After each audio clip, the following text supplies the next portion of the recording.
पुराने जमाने का एक छोटा गांव शिवपुर, जहां ईर्ष्या का जहर रिश्तों से गहरा था। लोग अपने गम भूलकर दूसरों की खुशियां गिनने में लगे रहते थे। वैसे ही उस गांव में रोहन अपनी पत्नी कमला के साथ रहता था। एक दिन कमला ने रोहन से कहा, सुनते हो जी, बारिश सिर पर है। ये टूटा घर बच्चों को कैसे बचाएगा? पिछले बारिश में ही घर टपक रहा था। अगर इस बार मरम्मत नहीं करवाओगे तो रहना मुश्किल हो जाएगा। करवा तो लेता कमला, पर दिन रात मेहनत के बाद भी पैसे नहीं बचते, तो इसमें मैं क्या कर सकता हूँ? हर साल यही बहाना, और हम भीगते सिहरते रहते हैं। बहाना नहीं, सच है। जब जेब खाली हो तो मन भी लाचार हो जाता है, पर तुम मुझे समझने के लिए तैयार नहीं होती हो। रोहन इतना कहकर गुस्से में खेत की ओर चला जाता है। आसमान और गहरा हो गया था। उसकी नजरें बादलों पर पड़ी। लगता है आज ही बरसात शुरू हो जाएगी। मुझे जल्दी खेत का काम खत्म करना होगा। थोड़ी ही देर में हवा तेज चलने लगी। अचानक काले बादल गरजने लगे और देखते देखते मूसलाधार बारिश शुरू हो गई। उधर रोहन का कच्चा घर जगह जगह से टपकने लगा। हे भगवान, ये तो मैं सोच भी नहीं पाई थी। खाना भी नहीं बनाया, गुस्से में, और अब ये बारिश। अगर घर में पानी भर गया तो बच्चों का क्या होगा?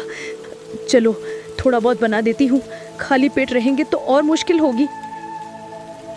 वो खाना बनाने के लिए उठती कि अचानक चक्कर खाकर वहीं गिर पड़ी। बेटी गौरी दौड़ कर आई। माँ, आपने सुबह से कुछ खाया भी नहीं, इसीलिए तबीयत खराब हो गई। बेटी मेरी चिंता मत कर, मैं ठीक हूँ। सुबह से भूखी हो ना, मैं तेरे लिए अभी कुछ बना देती हूँ।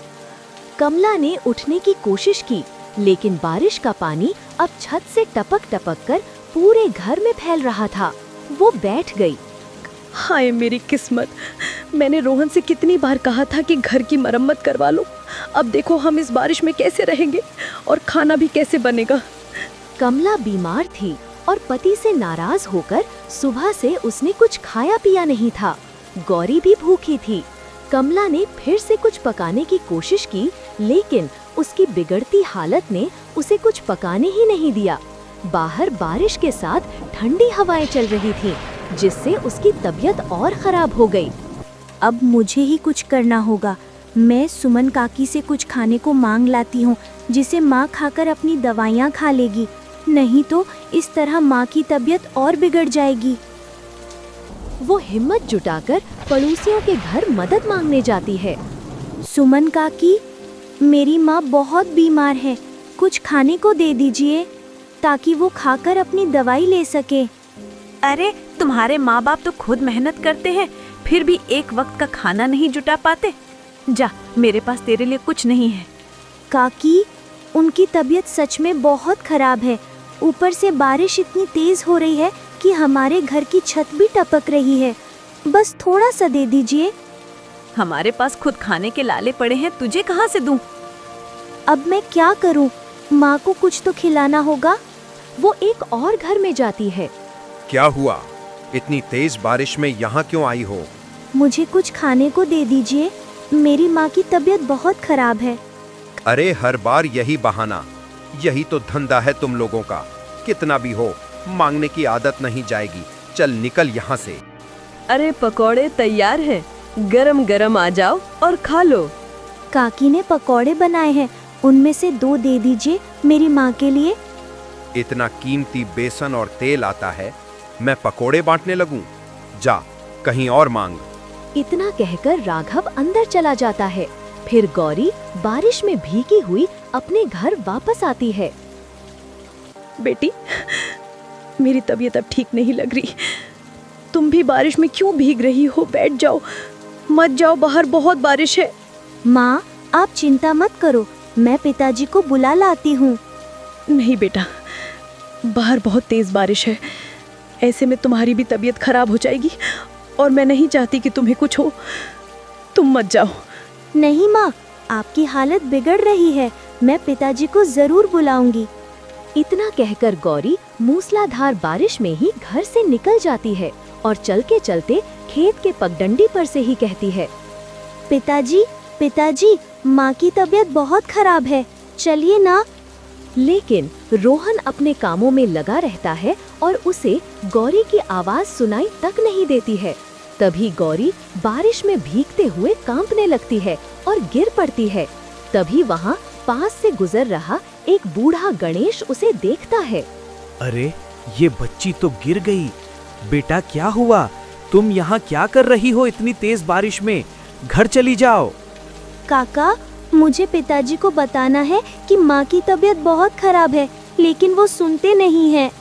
तुम घर जाओ, मैं खुद तेरे पिता को ये खबर दे दूंगा। धन्यवाद काका। इतना करके गौरी अपने घर के लिए निकल जाती है और बूढ़ा व्यक्ति रोहन के पास जाता है। अरे रोहन बेटा, क्या हुआ काका? आप इतने परेशान क्यों हैं? तेरी पत्नी की हालत बहुत बिगड़ गई है। तेरी बेटी कब से तुझे आवाज दे रही थी, पर तूने एक बार भी जवाब नहीं दिया। हे भगवान! काका, आपका बहुत धन्यवाद। मैं अभी उनके पास जाता हूँ। रोहन हक्का बक्का घर की तरफ भागता है, लेकिन जब वो अंदर पहुंचता है तो देर हो चुकी होती है। कमला इस दुनिया से जा चुकी थी। माँ, तुम मुझे छोड़कर नहीं जा सकती हो। माँ, उठो ना। देखो, मैं यहाँ हूँ, आप उठो ना माँ। आप कुछ बोल क्यों नहीं रही हो? गौरी बेटा, तुम्हारी माँ को क्या हो गया? पिताजी, माँ कुछ भी नहीं बोल रही। मैंने कितनी बार हिलाकर उठाने की कोशिश की, लेकिन ये आंख भी नहीं खोल रही। नहीं नहीं, ऐसा नहीं हो सकता गौरी। कमला, उठो, देखो मैं आ गया हूँ। मेरी तरफ देखो। तुम मुझे ऐसे बीच रास्ते में छोड़कर नहीं जा सकती। एक बार तो बोलो कमला। रोहन के आंखों से आंसू टपकने लगते हैं। तभी पड़ोस से राघव और सुमन भागते हुए आ जाते हैं। अरे अरे, ये तो मर गई बेचारी। और इसमें तेरी ही गलती है रोहन। तेरे जैसे आदमी को बीवी का हक नहीं होता। तूने कभी इसे ढंग से खाना तक नहीं दिया और आज सुबह तो लड़ाई भी कर रहा था। शायद लड़ाई में ही तूने इसे जान से मार दिया। और आज सुबह तेरे घर से चीखने और झगड़े की आवाज साफ साफ सुनाई दे रही थी। बेचारी तेरी बेटी आज मेरे घर आई थी रोते रोते। बस इतना कह रही मुझे कुछ खाने को दे दो। तू आदमी होकर भी अपनी औरत को भूखा रखता था। नहीं, ऐसा मत कहो। मैंने ऐसा कुछ नहीं किया। कमला मेरी जान थी, मैं उसे क्यों मारूंगा? तेरी आंखों में देख सकता हूँ तू झूठ बोल रहा है रोहन। गांव में और लोग इकट्ठा हो जाते हैं। सबकी नजरों में शक और ताने थे। रोहन एक कोने में अपनी पत्नी के शरीर के पास बैठा था, लेकिन धीरे धीरे पूरे गांव में ये बात आग की तरह फैल जाती है कि उसने अपनी पत्नी की हत्या कर दी। मुखिया जी, हमारे पड़ोसी रोहन ने अपनी पत्नी की हत्या कर दी है। ये तुम क्या कह रहे हो राघव? भला कोई अपनी पत्नी की कैसे हत्या कर सकता है? ये तो सरासर अन्याय है। सुबह से ही इसके घर में झगड़ा हो रहा था और फिर ये गुस्से में खेत चला गया। इसकी मासूम बेटी गांव में रो रो कर मदद मांग रही थी, लेकिन किसी को नहीं पता था कि उसकी मां मर चुकी है। मुझे यकीन है रोहन ने ही उसे मारा होगा। ये तो गंभीर बात है। हमें महाराज को खबर देनी चाहिए। मुखिया जी, ऐसे लोगों को सजा मिलनी ही चाहिए, वरना कल को कोई और भी अपनी औरत पर हाथ उठाने से पहले नहीं डरेगा। अगर हम चुप रहे तो ये अपराध बढ़ते ही जाएंगे। इसलिए हमें अभी और इसी वक्त महाराज के पास जाना होगा। हाँ राघव, तू बिल्कुल सही कह रहा है। ऐसे घिनौने काम पर तुरंत कार्रवाई होनी चाहिए। देर करने का मतलब है अपराधी को खुली छूट देना। चल अभी के अभी राजमहल चलते हैं। राघव और मुखिया महाराज के दरबार में पहुंचते हैं। कहो, क्या हुआ? किस शिकायत के लिए आए हो? महाराज, हमारे गांव में रोहन नाम का एक आदमी है जिसने अपनी पत्नी की हत्या कर दी है और गांव वालों से झूठ बोल रहा है कि उसने अपनी पत्नी की हत्या नहीं की। कोई अपनी पत्नी को भला क्यों मारेगा? उसकी पत्नी हमेशा उसे छोटे छोटे काम करने को कहती थी, लेकिन वो ध्यान नहीं देता था और उसी दिन उसने उसे मार डाला और खेत चला गया। उसकी मासूम बेटी को भी नहीं पता था कि उसके पिता ने क्या किया। महाराज, मैं उसका पड़ोसी राघव हूँ। मेरा घर रोहन के घर के बिल्कुल बगल में है। आए दिन वहां झगड़े होते थे। हम सब ने अपने कानों से उनकी आवाजें सुनी हैं। उसकी पत्नी हमेशा रोती चिल्लाती थी और आज तो लगता है झगड़ा इतना बढ़ गया कि रोहन ने गुस्से में उसे जान से ही मार डाला। यह हमारे राज्य का घिनौना अपराध है। सैनिक, तुरंत जाओ और रोहन को लेकर मेरे सामने पेश करो। जो आज्ञा महाराज। सैनिक गांव में पहुंचते हैं। रोहन, चलो, महाराज ने तुम्हें तुरंत बुलाया है। अभी इसी वक्त तुम्हें राजमहल जाना होगा। ये आप क्या कह रहे हैं? मैंने कोई अपराध नहीं किया। मुझे अभी अपनी पत्नी का अंतिम संस्कार करना है। मैं अंतिम संस्कार करके आ जाऊंगा। अंतिम संस्कार बाद में होगा, अभी तुम्हें महाराज के सामने चलना होगा। चलो। नहीं, मेरे पिताजी को छोड़ दीजिए, उन्होंने कुछ नहीं किया है। बेटी, इसका फैसला महाराज करेंगे, तुम चिंता मत करो। गौरी बेटा, परेशान मत होना, मैं वापस आऊंगा। इतना कहकर रोहन सैनिकों के साथ राज दरबार की ओर चला जाता है। आओ आओ रोहन। महाराज, आपने मुझे क्यों बुलाया? मुझे अपनी पत्नी का अंतिम संस्कार करना था। क्या कोई काम था आपको? बड़े भोले बन रहे हो तुम। अपनी पत्नी की हत्या करके अब ऐसे जवाब दे रहे हो जैसे वो खुद ही मर गई हो। ये आप क्या कह रहे महाराज? नहीं, ऐसा नहीं है। मैंने अपनी पत्नी को नहीं मारा है। ये झूठ बोल रहा है महाराज, इसने ही जान से मारा है। राघव, तू क्या बोल रहा है? तुम्हें पता है वो मेरी पत्नी थी, मेरे बच्चे की माँ। मैं उसे मारने की सोच भी कैसे सकता हूँ? चुप हो जा रोहन, हम सब तुम्हारे बारे में अच्छे से जानते हैं। सच यही है कि तुमने अपनी पत्नी की हत्या की है। तो फैसला हो चुका है रोहन। सारे गवाह तुम्हारे खिलाफ हैं, यानी तुम ही अपराधी हो। तुम्हें उम्र कैद की सजा दी जाती है। नहीं, ऐसा मत करिए महाराज। मेरी एक छोटी मासूम सी बच्ची है, वो अकेले कैसे रहेगी? मैंने अपनी पत्नी का अंतिम संस्कार तक नहीं किया। मुझ पर तरस खाइए महाराज। बस बहुत हुआ। हर अपराधी यही कहता है। सैनिकों, इसे पकड़कर कारावास में डाल दो। सैनिक रोहन को पकड़कर ले जाते हैं। बगल में खड़े बूढ़े गणेश सब सुन रहे होते हैं। नहीं, जरूर इसमें कुछ और बात है। मुझे सच का पता लगाना होगा। गणेश रोते हुए गौरी के पास जाता है। काका, मेरे पिताजी, वो क्यों नहीं आए? वो कहाँ हैं? बेटा, तुम्हारे पिताजी को महाराज ने कारावास की सजा दे दी है। तुम्हारी माँ को जान से मारने का इल्जाम सभी गांव वालों ने तुम्हारे पिताजी पर डाल दिया है। नहीं, ऐसा नहीं हो सकता। काका, मेरे पिताजी ने माँ को नहीं मारा। माँ की तबीयत तो पहले से ही खराब थी। बेटा, थोड़ा धैर्य रखो, मुझे थोड़ा वक्त दो।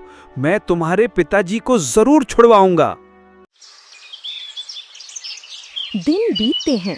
एक दिन गणेश किसी काम से बनिए के घर जाता है। बनिया और उसकी पत्नी आपस में बातें कर रहे थे। आखिर हमारा काम हो गया, किसी को पता भी नहीं चला। कौन सा काम? अरे वही, रोहन की पत्नी कमला को मैंने जहर दे दिया था। किसी को भनक तक नहीं लगी और सारा दोष रोहन पर लग गया। लेकिन इससे तुम्हें क्या फायदा? फायदा? अरे रोहन ने मुझसे खेती के लिए कर्ज लिया था। अब उसकी बीवी मर गई, वो कारावास चला गया, तो उसकी सारी जमीन मेरी हो जाएगी, क्योंकि 6 महीने का मैंने वक्त दिया था पैसे देने के लिए, जो वो पैसे नहीं दे पाएगा और फिर वो जमीन मेरी। हो, ये तो आपने कमाल कर दिया और किसी को तो पता भी नहीं चला। और सुनो, मैंने जो काढ़ा दिया था, इस बारिश और ठंड ने उसका असर और तेज कर दिया। जहर का कोई निशान भी नहीं बचा। तो अब तो हमें और जमीन मिल जाएगी और हम और अमीर हो जाएंगे। बिल्कुल, यही तो मेरा प्लान था। गणेश ये सब सुनकर दंग रह जाता है। ओह, इस बनिए ने अपने लालच के चक्कर में इतना बड़ा पाप किया है और रोहन पर इल्जाम लगा दिया। मुझे ये बात तुरंत जाकर महाराज को बतानी होगी और ये राज है जिसे उजागर करना होगा। गणेश बिना देर किए महाराज के दरबार में पहुंचता है। महाराज, मुझे आपसे कुछ जरूरी बात करनी है, उससे रोहन के बारे में। अरे, उसने अपनी पत्नी को मार दिया है, अब उसके बारे में तुम्हें क्या कहना है? नहीं महाराज, रोहन ने अपनी पत्नी को नहीं मारा, बल्कि मैंने बनिए और उसकी पत्नी की बातें सुनी हैं। बनिए ने कमला को उस दिन जहरीला काढ़ा दिया और हंसते हुए कहा था कि रोहन बर्बाद हो जाएगा और उसकी जमीन मेरी हो जाएगी। ये तुम क्या कह रहे हो गणेश? क्या ये सब सच है? हाँ महाराज, ये सच है। मैंने अपने कानों से सुना है। सैनिकों, बनिए को तुरंत मेरे सामने लाओ। कुछ ही देर में बनिए को दरबार में लाया जाता है। क्या हुआ महाराज?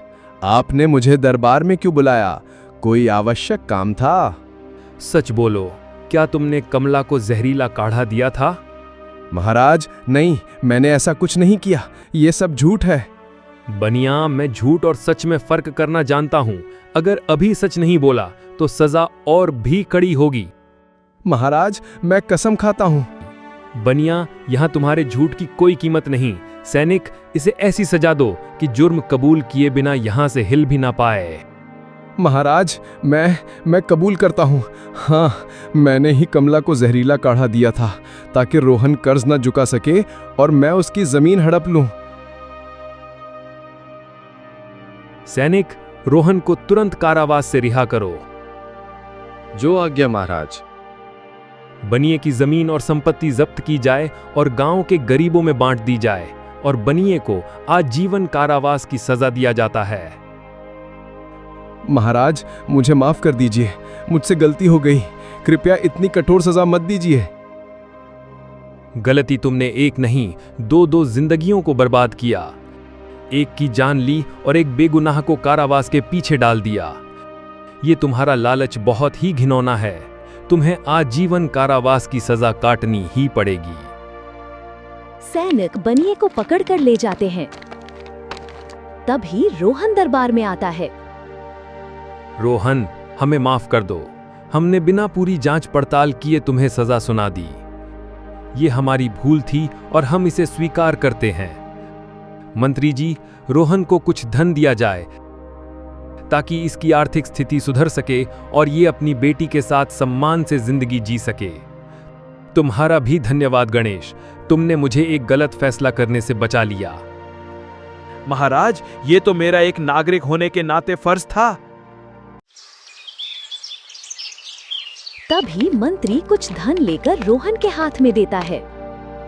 महाराज, ये धन लेकर मैं क्या करूंगा जब मेरी पत्नी ही इस दुनिया में नहीं रही? हिम्मत रखो रोहन, तुम्हारी पत्नी नहीं है लेकिन तुम्हारी बेटी है। उसके लिए तुम्हें जीना होगा। रोहन धन लेकर गांव लौटता है। तभी गौरी दौड़ते हुए उसके पास आती है। पिताजी, पिताजी, आप आ गए? मैं बहुत परेशान थी। सोच रही थी आप कब आएंगे। आखिर सच्चाई सबके सामने आ ही गई बेटा। काका, आपने मुझे बेगुनाह साबित किया। इसके लिए मैं जिंदगी भर आपका आभारी रहूंगा। गणेश ऊंची आवाज में गांव वालों से कहता है। सुन लो सब, रोहन बेगुनाह है। तुम सब ने मिलकर झूठी गवाही दी थी और इसे फंसा दिया था। तभी राघव और कुछ गांव वाले आ जाते हैं। मुझे माफ कर दे रोहन, मैंने भी बिना सोचे समझे तेरे खिलाफ बोल दिया। हम सब ने गलती की। मुझे भी माफ कर दो राघव, मैं भी तुम्हारे खिलाफ खड़ी हो गई थी। तुम्हारे साथ हम सबको ऐसा नहीं करना चाहिए था। जो बीत गया वो बीत गया। बस अब सच और इंसाफ का साथ देना। उस दिन के बाद रोहन अपनी बेटी गौरी के साथ पक्के मकान बनाकर रहने लगता है। महाराज से मिले धन से वो अपना सारा कर्ज चुका देता है और मेहनत करके एक खुशहाल जिंदगी जीने लगता है।